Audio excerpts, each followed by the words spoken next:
aleykum mbokk yi xaritu téléspectateurs yi gis ngeen ni nga xam ne noonu lañ tàmbalee dañuy dugg tout de suite dans le vif du sujet l'actualité Mamadou Sy kan moo la demaloon en reportage ou bien kan moo couvrir la conférence de presse bi nga xam ni Pastef moo ko doon def. Tidiane Sy moo ñu fa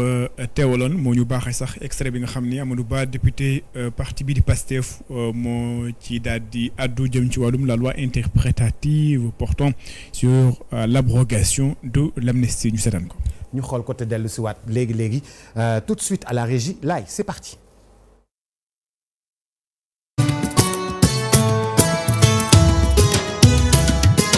ñu ne ñun dañoo bëgg pour ëllëg parce que loolu aussi moo tax a jóg loi bu ñu xamul vérité bu ñu xamul lan moo xew day répété waat ndax manifester rek nit ñàkk bakkanam dafa yàgg ci Sénégal xam nga lu tax parce que mosuñu toog càmbar bu ñu xamee ndax ñenn ci takk der yi xam dañoo war a defaraat seen formation former leen ci droits humains ñu xam ko ñoom dañoo bëgg a boolee takk der yi mat nañ 30 000 bu ñu nee 80 morts wala 86 morts mooy takk der yëpp defuñ dara. ñun ni ñuy manifester ñoom noonu lañ amee droit empêcher ñu manifester parce que ordre lañ leen jox ñu problème bi du ñu nag ñoom problème bi mooy les commanditaires politiques d'actes délictueux ñooñu la ñuy wëri ak fu ñu mën a doon gis nañ ñoo xam ne dañoo faat ñu bëri procureur bi mu ñëwee lu mu wax suul leen ñu ne ko ah déet dafoo autopsie de bal moo ko faat xanaa di nga def autopsie ba la ñu koo suul mais mu ne suul leen. autopsie amul kooku bëgg naa xamul ko rey duñ ko woo ni ko yow lu tax diw ak diw biñ faatoo ubbi woo information judiciaire lu tax waxoo ñu enquête lu tax defoo autopsie nga ne nañ ko suul foo ko teg lan moo tax. kooku benn la ñu ne mais même force de l'ordre booy def manifestation jox la arme il faut ñu xam ku ne arme sox bi ñu la jox arme bi ñu la jox bal bi ñu la jox ak kan lañ ko jox boobu problème amee ñu xam fan la jóge yooyu c'est des basiques. te loolu bu ñu bindee loi bi su continuer loolu lépp duñ ko xam donc ñu ne dañoo bëgg définitivement pacifier le champ politique kuy utiliser aussi violence bay faat bakkan ngay manifestant ngay loodoon war ngaa xam ni yoon mënu la protéger parce que buñ la protéger bu sa régime jeexee tamit di ngeen tëgg donc liñ ci jublu mooy li xewoon Sénégal dootul xew mais pour que dootul xew ñu baale ñun ñëpp il faut nga xam y a des obligations de procédure il faut ñu investiguer il faut ñu juger il faut ñu sanctionner il faut ñu réparer après nga soog a baale parce que ki nga donc lii moo tax ñu interpréter. Boubacar dégg nga ki nga xam ni moom mooy Amadou Ba di député bokk ci parti bi nga xam ne moom moo di PASTEF daal dinay wax ci wàllum interprétation ndaxte nooy lañ ko mën a jàngatee xam nga balaa ñuy dem ci élection présidentielle au mois de mars ki fi nekkoon président de la République dafa sàkk woon ci ministre de la justice mu daal di nag yóbbu ci assemblée nationale benn loi boo xam ni jëm ci wàllum amnistie ndax jàppoon nañ ni amoon na loo xam ni jotoon na xew mu gisoon ni moom ci gis-gisam faaw ñu tegaat lépp ci suuf ngir réew mi mën a dal réew mi itam nekk ci jàmm gannaaw loole nag buñ ko yóbbee assemblée nationale ñu daal di koy wotee buñ ko wotee conséquences yi direct gis nañ ko ndaxte bu ñu wotee la loi d'amnistie kii nekk président de la république ci jamono ji di Bassirou Diomaye Faye ak ki nga xam ne moo di Ousmane Sonko ak yeneen détenus politiques yi génn li nga xam nag moo di kaso daal di nag soobu ci li nga xam ni moom mooy élection présidentielle bi ba yàlla def tey parti bi di PASTEF nekk ci bopp réew moomee gannaaw loolee ñuy dem parti bi di PASTEF xam ne ni loi d'amnistie bi ñoom ñooñee sàkk wuñu ko ndaxte mosuñoo nangu ni deal am na seen diggante ak ki nga xam ni moom moo di Macky Sall naam am na ñuy lam-lamee ni ndax waxtaan dox na seen diggante am déet ñu déggoon ni la dernière fois koo xam ni moom moo nekkoon ba ay fan ñuy génn chef de cabinet li nga xam ne mooy président de la République mu wax ni balaa sax ñuy dem palais dem nañu kër gi nga xam ne moo di Macky Sall toog na ak moom daal di waxtaan ak yeneen i mbir loolee déggaat nañu itam premier ministre ambiance bu joviale donc gannaaw waxtaan di xaxataay di reetaan kër Macky Sall. Tout à fait ñoom ñëpp ensemble ba mu ne Macky Sall da leen doon tooñ il était très taquin avec loolee bu ñu passé loolee dans la déclaration de politique générale du premier ministre ñëpp dégg nañu ko tout en blanc Ousmane Sonko devant le pupitre de l'Assemblée nationale ne amnistie bi comme que ñoom la ñu waxoon ne ñoom ñoo ko moom ñoom bëggatuñu ko nañ ko dindi ba mu set wecc su ko jaree sax ku nekk daal di dellu fi nga nekkoon maanaam synonyme que ku nekk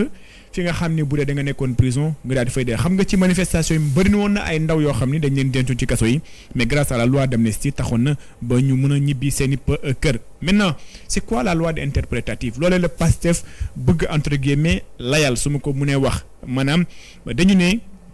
ñi nga xam ni bokkoon nañu ci manifestation politique maanaam bokkoon nañu ci manifestation yi quel que soit alpha ñi nga xam ni nga sànni xeer nga sànni cocktail molotov wala nga def yeneen i mbir waaye jëm ci wàllu manifestation yow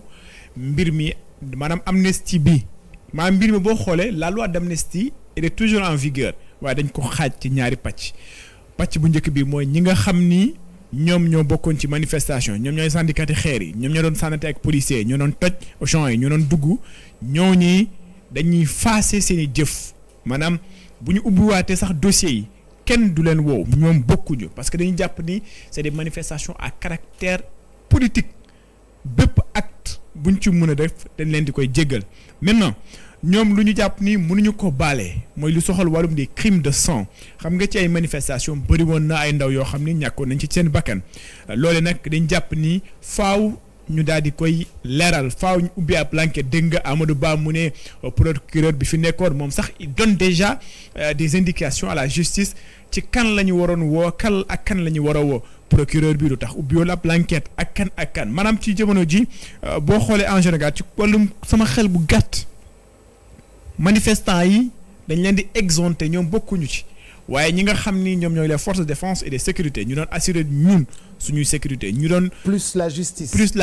maanaam le procureur. merci parce que le procureur il c'est un élément à part entière de la justice bu dee da nga koy woo maanaam yow da ngay woo les acteurs de la justice laaj leen des comptes boo paree ci ñoom mu wax ne wàllum arme kan moo joxe arme yi yan bal ñoo fa nekk maanaam ci jamono ji ñooñee ñooy les principaux cibles maanaam amnistie bi nekkatul loo xam ni suñ ko dindee ku ne. day dellu ca fi nga nekkoon maam ñi nekkoon kaso dañuy dellu kaso ngir ñu mën a càmbar ñu ne dak yow nii liñ la jàppee ba nga dugg kaso ndax lu jaadu woon la bu fekkee lu jaadu woon la ñu bàyyi la foofee ñu condamné la nga delluwaat kaso ndax li nga su fekkee nekk loolee amul ñu bàyyi nga ñibbi nga ñu defal ce qu'on appelle une réparation ñu jàpp ni dañ laa tooñ waaye ci jamono ji benn sens la ñuy doxee maanaam benn sens bi mooy ñi nga xam ne ñoom ñooy les forces de défense et de sécurité parce que boo nee crime de sang te ñu bëri ci waa Pastef dañu jàpp ni que les forces de défense et de sécurité ñoom ñoo tiré rien n'est sûr rien n'est clair ce sont des affirmations des membres du Pastef qu'est-ce qui prouve et qu'est-ce qui justifie cela yàllaa xam ndax policiers yi wala gendarmerie ñoom ñoo yëkkati seen arme tiré ci ay manifestants ndax gis nañ ni nag am na ay manifestants yoo xam ni guddi la woon du ma layal kenn du ma ne kii mooy responsable wala kii moo ne ko responsable mais les faits sont têtus am nay guddi yoo xam ni Boubacar da ngay dégg saa yi rek nga gis benn nit wadd bëri na ci ay régions yoo xam ni je vais pas les citer mais loolee lu fi am la ci guddi ngay dégg ay bal dal ci ay doomi aadama ñu ne lii bal moo ko rey bal boobu fu mu jógee ci fetelu policier bi la ci fetelu Samba Boy la ci fetelu kenn koo xam ni moo nekkoon ci manifestation yàllaa xam comme que mais l'instant nañu xam ni ci ñu jàpp ci jamono ji lu ñu jàpp mooy nañu fexe ba ñoo ñee wàllum policier yi wàllum ndaxte moom ba léegi loolu la da tudd policier bi arme bi fu mu ko jëlee maanaam moom ci dans sa tête et dans sa compréhension de la chose keneen deful lu dul parce que dafa jàpp ni policiers yi képp ñoom ñoo yor arme yi te bu ñu ñëwee tuuti su ma ubbee benn parenthèse ci wàllum commentaire ça dépasse le cadre de ça c'est un commentaire qui m'engage personnellement gis nañ ci manifestation yi des civils pour ne pas dire des citoyens des civils di yore pistolet benn bi sax bokk na ci lu gën a fës dafa jàkkaarook magasin Auchan di tirer à bout de champ mu am ñeneen ñoo xam ni gis nañ leen ci koñ yi ñu yore ay pistolet yor ay saak yu ndaw di daw ak yeneen ndax ñooñee ils font partie des forces de défense et de sécurité naam gis nañu ñoo xam ni dañ naan le fameux numéro 9 koo xam ni dafa nekkoon ci wetu policiers yi ndax civil la woon ndax parce que c'est des éléments civils yoo xam ni yoroon ay armes ndax ci policiers yi ñu bokkoon ndax bokkuñ ci policiers yi maintenant quelle sera également la conséquence de cette loi interprétative ci wàllum amnistie bi ndax il y a la justice ndax justice bi nekk xam nga dañ naa la justice elle est elle est impersonnelle justice bi amul kii ak kii ñun ñëpp la fi nekkal waaye ndax suñ ko interpréter duñ ko mën a amaat beneen jàngat maanaam duñu wax ni kat ñu ngi ko interpréter waaye am na ñoo xam ne dañ leen làq mooy li olof naan làq doom dóor doom ndaxte ñi nekkoon ci mbedd mi bu dee ay militants Pastef lañu bu ñu leen nee yéen ñii loo mën a oto boo mën a toj ndax amoon na ñu yoroon cocktail molotov amoon na ay ministres parce que du amoon y a des ministres qui sont rendus sur des plateaux télévisés. non ay ministres yu ne su ma ñëwee. Ndakaaru ngeen xeex bi jeex. mais am na mais pire am na benn ministre récemment bu toog ci plateau ne man mii asama mam maay mag je reprends ces mots maa nekkoon ci groupe WhatsApp bi di jàngal booy stratégie de xeex c'est-à-dire que tey bu ñu abrogé woon total ce ministre là de la République c'est un ministre de la République. moom waroon na bokk ci ñuy njëkk a déglu parce que moom may waxta nii moo jàngal booy xeex. est-ce que foofu mu doon xeexee amoon na mort. voilà c'est ça maanaam xam nga xeex ñaara koy def xeex ñaara koy def. man su ma ñëwee ne dama xeex ak yow soo mënee xeexoo ma ak yow rek xeex bi du neex ba pare benn nit mënu xeex ak boppam ak moroomam. benn nit non ñaar ñooy xeex maintenant nag naka la xeex mi di demee ndax les forces de défense et de sécurité je dis encore une fois. que je ne cherche pas ou je ne veux pas trouver des excuses aux forces de défense et de sécurité c'est des citoyens à part entière c'est des forces yoo xam ni rétablissement de l'ordre moo leen taxoon jóg ndax les forces de défense je pose une question ndax les forces de défense et de sécurité suñu taxawoon tem gisuñu woon kuy sànni kii xeer gisuñu woon kuy dem di dajji Auchan gisuñu woon kuy sànni cocktail molotov ndax ñooñu dinañ sànni grenade lacrymogène ndax affrontement dina am déet yaakaaruma ko de donc loolee itam dama jàpp ni da xaw a nuroo mooy li mu wax làq doom dóor doom maanaam ñi nga xam ni ñoo doon sànni sax parce que c'est pire parce que bu fekkee ni da nga ne manifestation à caractère politique ndax les deux filles yoo xam ni ñoom la ñu jëloon cocktail molotov dugal ko ci bus ba benn moment boo xam ni benn yaay booy kanam gi fii yëpp a làq ñaari xale yu jigéen sama koñ lañ dëkk Médina rue 29 angle Blaise Diagne je connais très bien la maison ñaari doom ñooy ndax ñaari xale yooyu ndax loolu c'était des motivations politiques ou c'est des crimes de sang ndax ñi ko def dañ leen atte wala duñ leen atte il faudra que également ñu éviter ce que le doyen Ibou Fall di wax la justice des vainqueurs suñuy càmbar mbir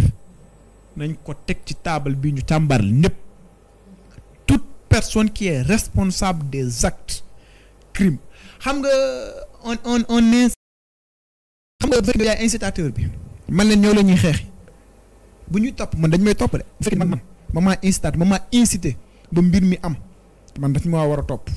waxuma laa nag ma incité ba mu am mort d'homme yow mi ko sooke tam dañ laa war man mi ko sooke ba mu am ay nit ñi dee instigateur la léegi nag ban caractère la ko justice li jox ndax appel à l'insurrection la ak leneen ak leneen ak leneen ak leneen il y a énormément il y a à boire et à manger et maintenant comme je dis le gouvernement du président Bassirou Diomaye Faye am nañu un an il y a un an qui s'est déjà écoulé parce que le 24 mars ñu ngi naan J-5 pour ñu mën a am at bi le 25 mars bu ci yàlla àndee la ñuy am un an officiellement mais nañ jàpp ne am nañ un an maintenant bu fekkee ne ak un an bi ñu ngi ko doon wax ci wàllum jàpp kii bàyyi kii reddition des comptes ak et cetera mu amaat beneen un an boo xam ne dañuy nar a soobuwaat ci beneen coow ndax coow bee xam lu tax mu gën a graaw parce que coow boobee bu doon ñaari nit sax la ñuy teg di àtte waaye déedéet dañu ne parti bii la ñuy àtte ñii dañ leen di baal te ñii la ñuy nar a àtte nag ce sont les forces de défense et de sécurité ñooñu ñoo ñuy aar et il faudrait que vraiment Boubacar il faut pas jouer avec les allumettes.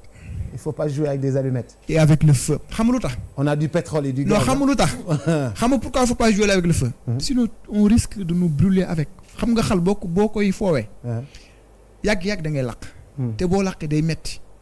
donc dañ ko moytu suñuy def dara xam nga toog làkk nasaraan interprétative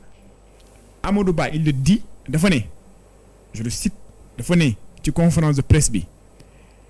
Pastef n'est pas contre une abrogation mais la seule solution il dit la seule solution mooy interprétation bi mais monsieur le député vous avez tout faux c'est pas la seule solution mais la solution kay moom man su ma doon joxee sama xalaat bu gàtt un avis de profane dama ne vous voulez quoi abroger la loi que chacun assume ses responsabilités ou bien laisser-la comme elle est dañoo bëgg xale yoo xam ne ñun ñëpp bëgg xam dans quelles circonstances sont morts ces jeunes dans des manifestations. Sénégalais. Kan moo leen yebal kan moo leen rey c'est deux questions. kan moo leen yabal pourquoi tu dis kan moo leen yabal. ah mais Boubacar xale yi xëy rek génn de xale yi. xëy ñu rek génn de. oui ils avaient un peu d'argent pour sortir. non. Pourquoi les gens se sont organisés pourquoi les gens ont créé sax parce que la dernière fois xam lu gën a grave ci affaire bi dafa amoon ay des groupes ay commando Pastef ay les forces les gens ils disaient que c'était du chimère parce que des journalistes ont écrit. force occulte non journaliste. non loolu la ñuy wax mais xam nga dëgg. ministre de l'intérieur. non xam nga dëgg rek kay mujj xam nga le mensonge peut pas perdurer mën na yàgg nag ndax sëñ Babacar Sy Mansour nee woon na dafa ne dañuy olof ñaar day faral di wax ni du lu dëgg du yàgg mu ne déedéet jum nañ de ndax Firawna du dëgg waaye yàgg na du pharaon du dëgg mais il a régné pendant combien d'années du dëgg yàgg xamul lu dul dëgg mën naa yàgg de waaye bu demee ba ci kanam rek dëgg bi day ñëw parce que maanaam il est condamné à disparaître le mensonge donc dama jàpp ni waxoon nañ ko après mu am benn waay xam nga les langues c'est dilué un peu benn waay benn suñu confrères yi interrogé ko ñu ne ko waa le titre de commando foo ko jëlee mu ne non parce que man dañu jàpp ni dama amoon xadar et cetera ñu ne ma commando man il a même reconnu que ils avaient créé un groupe WhatsApp boo xam ni ñoom ñoo fa doon affiner seen stratégie dans les normes si duñ defoon une abrogation totale moomee wax ci journal bi suñu confrère source A ci loolee la wax mu ne commando bi foofu la jógee xam nga les gens ne sont pas dupes les gens ils ne sont pas dupes on a vu à plusieurs reprises yoo xam ni ak yeneen fitna nag dañuy faral di wax kenn du ko yee waaye boo bëggee nag indi saafara ci benn mbir faaw nag nga dem ci avec équité parce que la justice c'est du égalité de équité la mooy yamale man bu dee 500 laa soxla ab sa soxla 5000 nga jox ma 5000 jox ab sa 5000 loolu nekkul équité de loolu égalité la parce que damay dépasser samay soxla man 500 laa soxla da nga may jox 500 nga ne ab sa am 500 donc justice dafa war a yamale et je pense que la balle est dans le camp des députés ma Abdoulaye Sy Dabakh Malick mu doon wax su fekkee ni Abdou Diouf jox na député yi ak ñoom Lamine Gueye ay loi nañu woote député yi nañu xool lu ñuy woote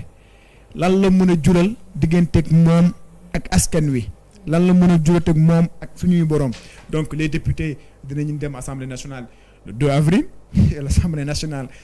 lu yàlla xam doy na je vais pas entrer dans les détails on va voir lu anglais naan wait and see. mais dans cette actualité brûlante pourquoi loi bi mënuñu ko bàyyi ni mu nekkee ni ko Macky Sall defaree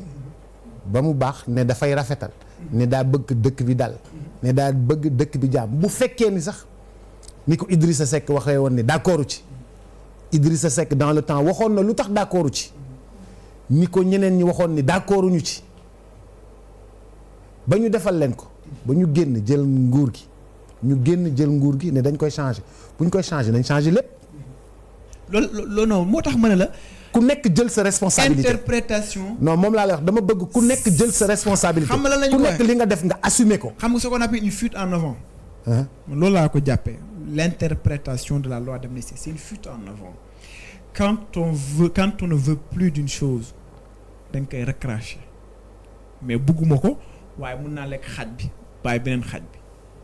moo koy mooy bëgg nga